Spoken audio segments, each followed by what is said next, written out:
जी। अस्सलाम वालेकुम दोस्तों। तो एक बार फिर आपका भाई, आपका दोस्त, आपका प्यारा मोहम्मद इकबाल शेख आपके सामने है।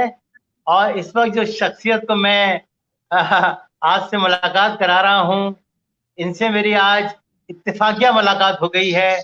इनका नाम है रूहानी बानो, और ये इस वक्त मौजूद हैं अमेरिका के शहर न्यूयॉर्क में। मैं किसी और रूहानी बानो को तलाश कर रहा था जो मेरी कुलीग रह चुकी हैं सबका, लेकिन आज अल्लाह पाक ने चाहा कि मैं इन रूहानी बानों से हमारी मुलाकात हो, और इस तुफैल आपकी मुलाकात मैं इनसे कराऊं। और इनकी जो मैंने इनसे कुछ बातचीत की थी ऑडियो कॉल पर, मैंने एक इन्हें मुख्तलिफ इंसान पाया जिंदगी के मामलात पर, को देखने के लिए इनका अपना एक जाविया जाविया नजर है। तो आइए मैं आपको रूहानी बानो से मिलवाता हूँ। रूहानी बानो साहिबा, अस्सलाम वालेकुम। हाँ जी, वालेकुम अस्सलाम। क्या हाल है आपका? सब ठीक है? मैं बिल्कुल ठीक हूँ रूहानी बानो साहिबा। पहले आप अपना मुख्तसर तारुफ कराइए, ताकि हमारे सब दोस्त जान लें कि आप कौन हैं, कहाँ पैदा हुई, किस शहर में आपकी तालीम हुई, और फिर अमेरिका कैसे पहुंची। पाकिस्तानी हूँ और जी जी। पेरेंट्स आए थे हिंदुस्तान से पाकिस्तान। तो वो लोग जी तो जी। पैदा हुए थे और मैं जी पाकिस्तान में पैदा हुई हूँ। और जी। जी लाइफ आगे बढ़ती चली गई और यहाँ तक पहुंच गए, न्यूयॉर्क आ गए। जी। अच्छा, आपने इतनी आसानी से बता दिया। हाँ, पाकिस्तान से अमेरिका पहुंचना इतना आसान तो खैर नहीं है। तो बहरहाल आपने बड़ी आसानी से बता दिया। मैं आसान जी आस, आसान और मुश्किल वाली बात ही नहीं है ना।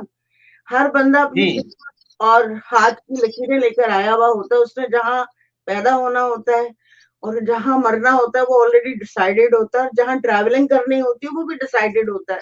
तो ना तो इसमें कोई मुश्किल सही। वाली बात है, ना कोई आसान वाली बात है। मंजिल चलती चली जाती है, चलती चली जाती है। कोई कहीं चला जाता है, कोई कहीं चली जाता है, चला जाता है। यही है। सही, बिल्कुल सही। तो मैडम, इस वक्त आप ये बताना पसंद करेंगी, इस वक्त आप जो है अमेरिका में क्या कर रही हैं? आपसे क्या बात मसरूफियात हैं आपकी? आपसे बातें मसरूफियात क्या हैं? मसरूफियत जी कपड़े बनने और वेट कर रहे हैं कि बाहर हालात ठीक हों और थोड़ा मतलब जिंदगी रूटीन में आ जाए। बाकी जब तक नहीं आती, जब तक सब्र करके बैठे हो, इसके अलावा तो कुछ चारा है नहीं है। रही बात क्या करने की है, तो काम मेहनत कुछ भी कर लें हम। एक्चुअली यहाँ पे मेरा अपना सलोन रहा है। आजकल तो फिलहाल सब कुछ बंद है और आगे रहता है या नहीं रहता है, आई डोंट नो। तो जॉब्स भी नहीं है, खत्म हो गया सब कुछ। Let's see what will be happen. ठीक है, ठीक है। चलें जी। ये तो आपने तारुफ कराया, दबे दबे अल्फाज में तारुफ कराया, और कुछ भी आपने खुल के नहीं बताया। बहुत ही पुरस्कार किस्म की शख्सियत हैं, अपनी जिंदगी के हर पहलू को छुपा के रखना चाहती हैं। बहरहाल, आपकी खुशी है, जितना आपने शेयर करना था शेयर कर लिया। अब मेरी आपसे गुफ्तगू हुई तो आपने कहा था कि टॉपिक हमने ये रखा था कि इंसान तकलीफ क्यों उठाता है। आपने इस टॉपिक पर हमारे जो दोस्त हैं देखने वाले, उनको अवेयरनेस देनी है कि इंसान क्यों तकलीफ उठाता है, और वो ऐसे क्या अवामिल इख्तियार करे, ऐसे वो बस क्या इकदाम करे कि खत्म उसको क्या करे ना। तकलीफ ना। जी आप जी।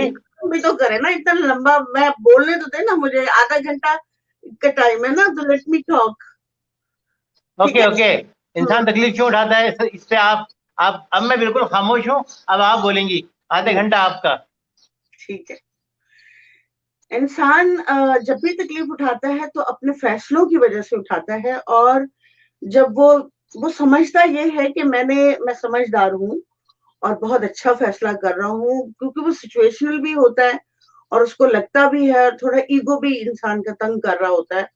दूसरा अगर कोई दोस्त या फ्रेंड बता भी रहा होता है कि दूर से देख रहे होते हैं, तो उनको लगता है कि नहीं, ये ठीक नहीं है। तो दोस्त को दोस्त समझा रहा होता है कि नहीं, ये फैसला मत करो, बट उसको लगता है कि वो ठीक है।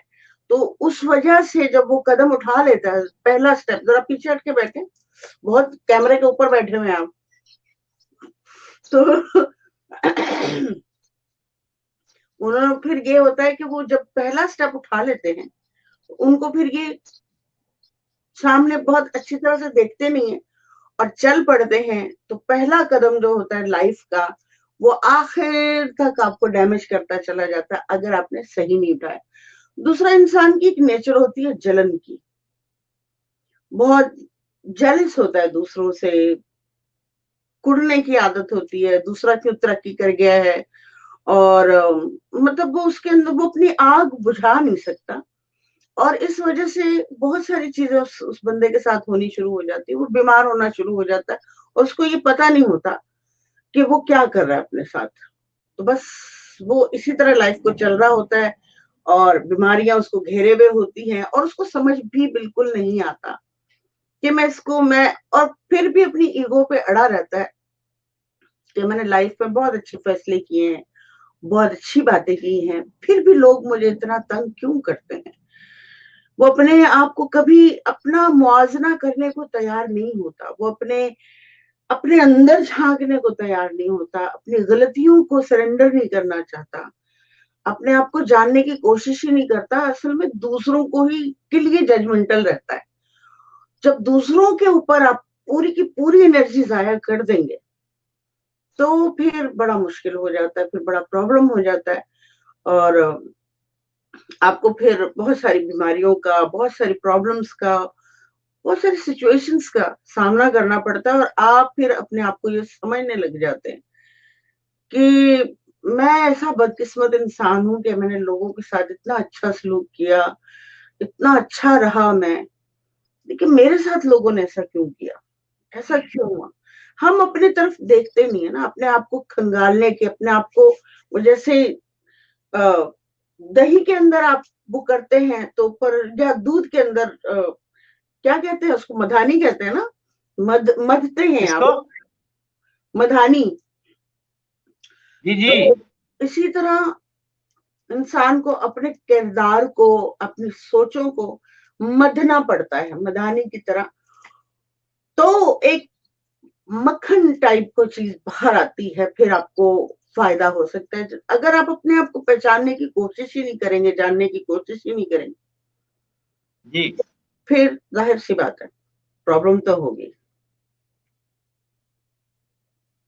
ये सारे सिलसिले हैं। जी जी।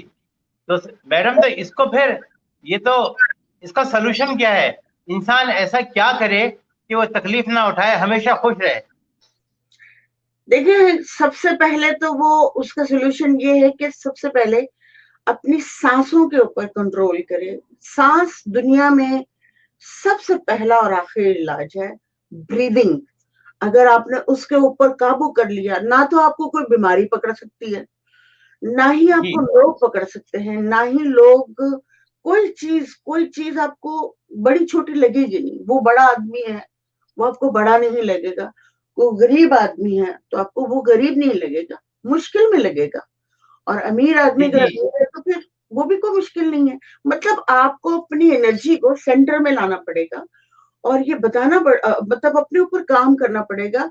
हम दूसरों को सिखाते हैं, दूसरों को जज करते हैं, लेकिन हमें सबसे पहले खुद को सिखाना चाहिए, खुद को। मेरा चैनल है स्पिरिट गुरु 786 के नाम से, यूट्यूब पे। अच्छा।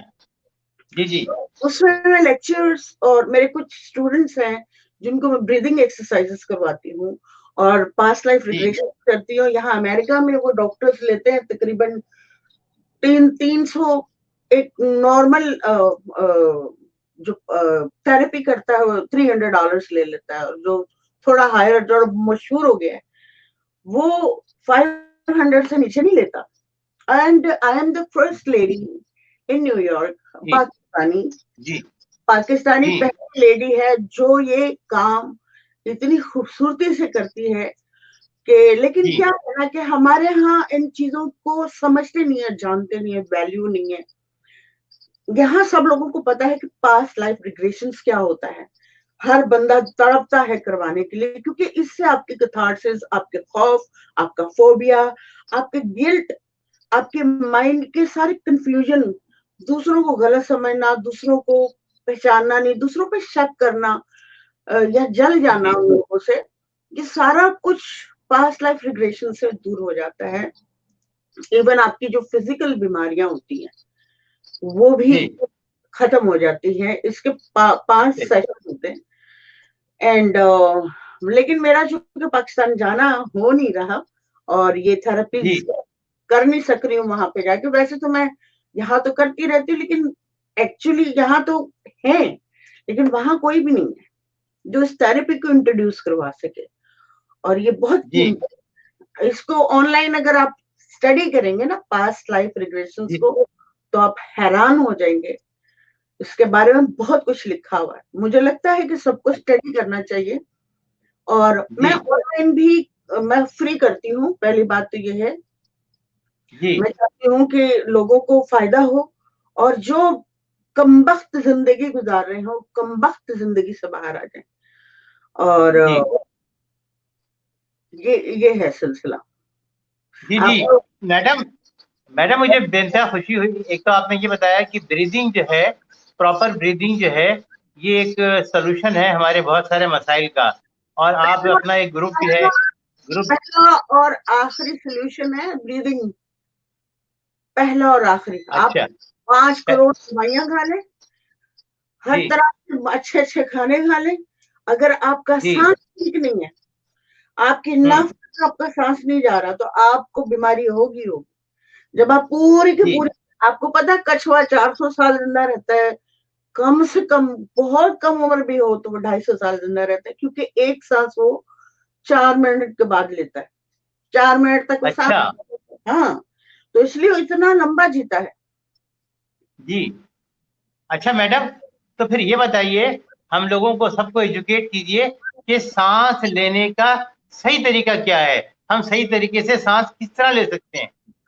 सही तरीका ये है कि थोड़ी देर, पहली बात तो ये कि हमें बहुत रश में रहते हैं हम लोग, अभी इसी वक्त चाहिए वाली सिचुएशन में रहते हैं। तो बेहतर यही है कि थोड़ी देर आप बैठे, आंखें बंद करें और अपनी आवागमन, मतलब आने जाने सांस को वॉच करें। माइंड में उसको सांस आ रही है, सांस जा रही है। ये तो आजकल इतना मशहूर भी है ये जुमला, मगर कोई करता नहीं है, इसलिए थोड़ा मुश्किल हो जाता है। लेकिन सांस आ रही है और सांस जा रही है, ये एक रूटीन का है। और लेकिन इसको, सांसों को गहरा करने के लिए आपको बहुत लंबी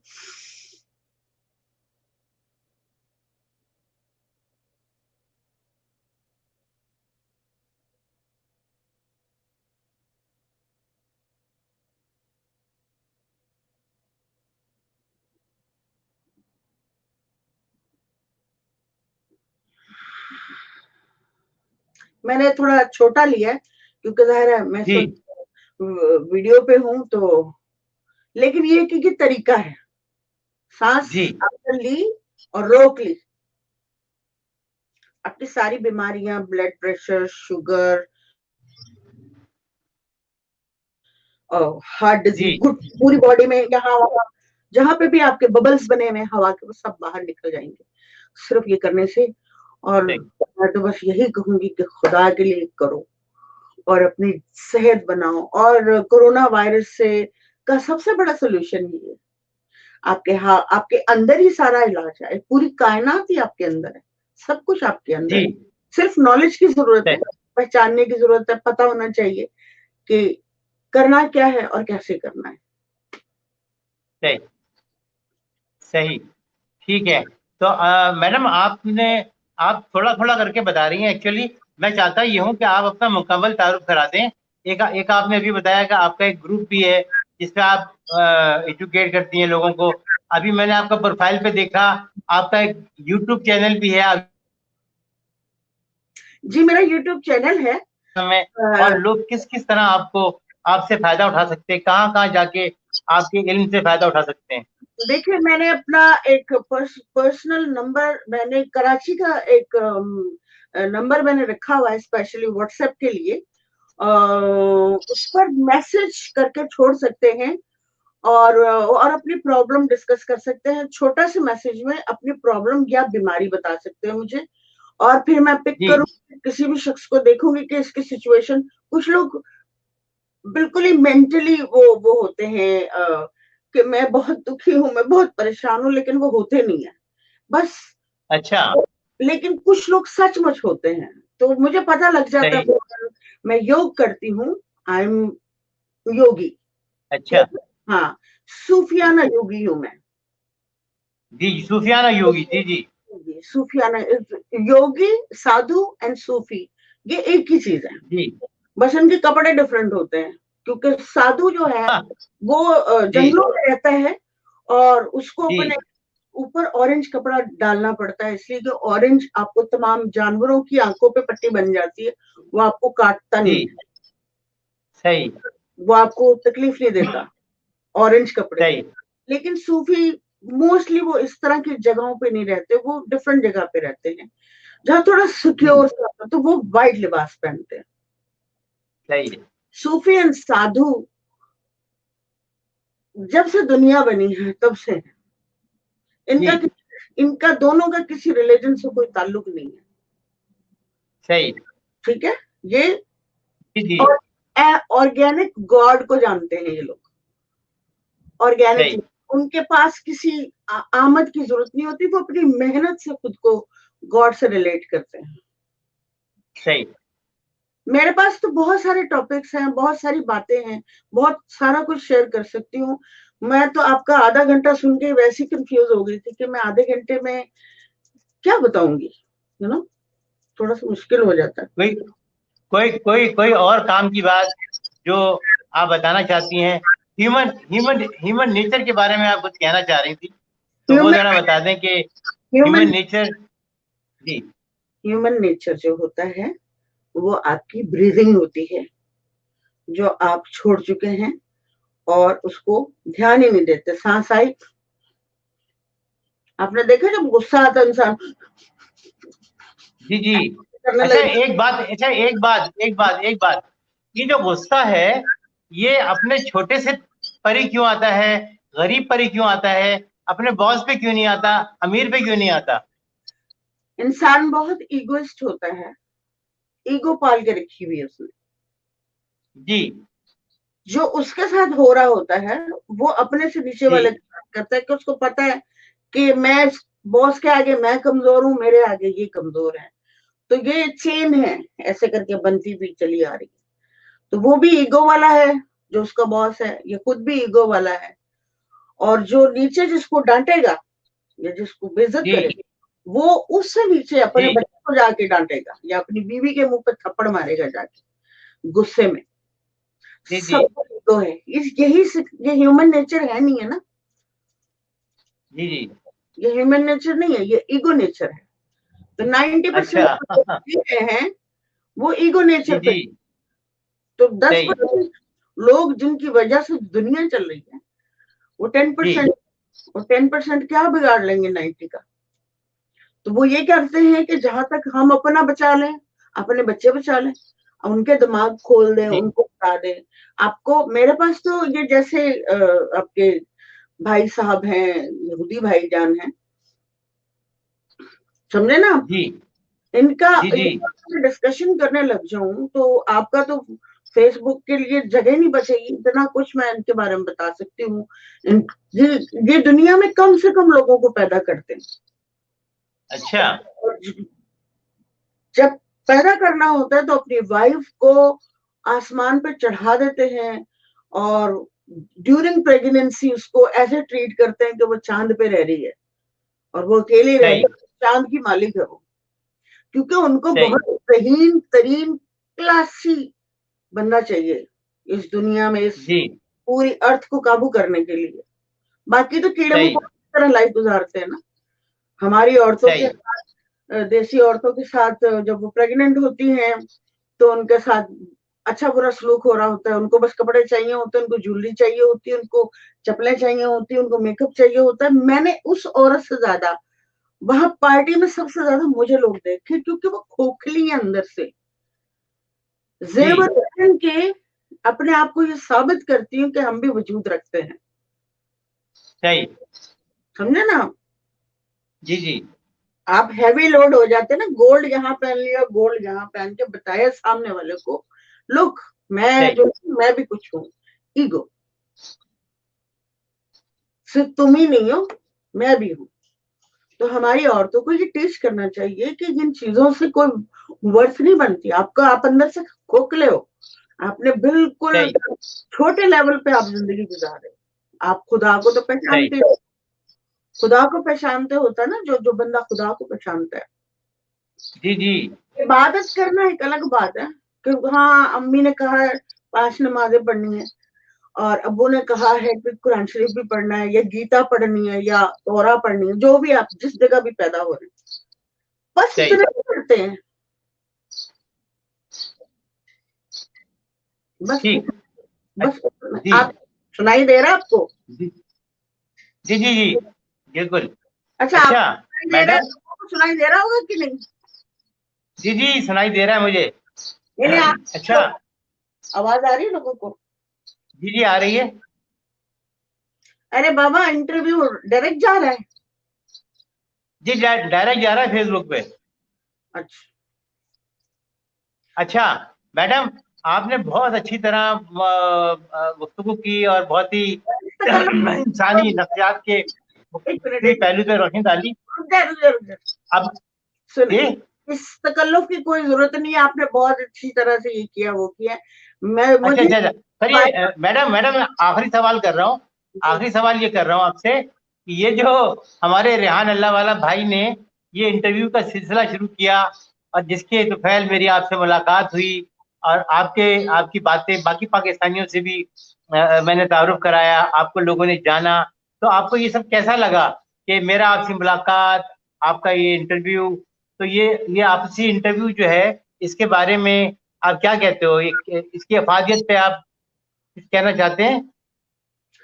मैं बस इतना ही कहूंगी कि मैं तो सिर्फ इसलिए तैयार हुई हूँ, मेरे पास बहुत जी सारे इंटरव्यूज के लिए, आप मुझे अभी भी मैंने अपना पूरा तारुफ करवाया नहीं, लेकिन कराची वाले तो जब मुझे, कराए ना मैडम, कराए ना, मैं तो चाह रहा हूँ कि आप पूरा तारुफ कराएं। हमारे रेहान अल्लाह वाला भाई की एक पूरी टीम है, तो आप तारुफ कराएं तो पूरी टीम आपसे 1 बाय 1 राब्ता करेगी और मुख्तलिफ टॉपिक्स के ऊपर बात करेगी इंशाल्लाह।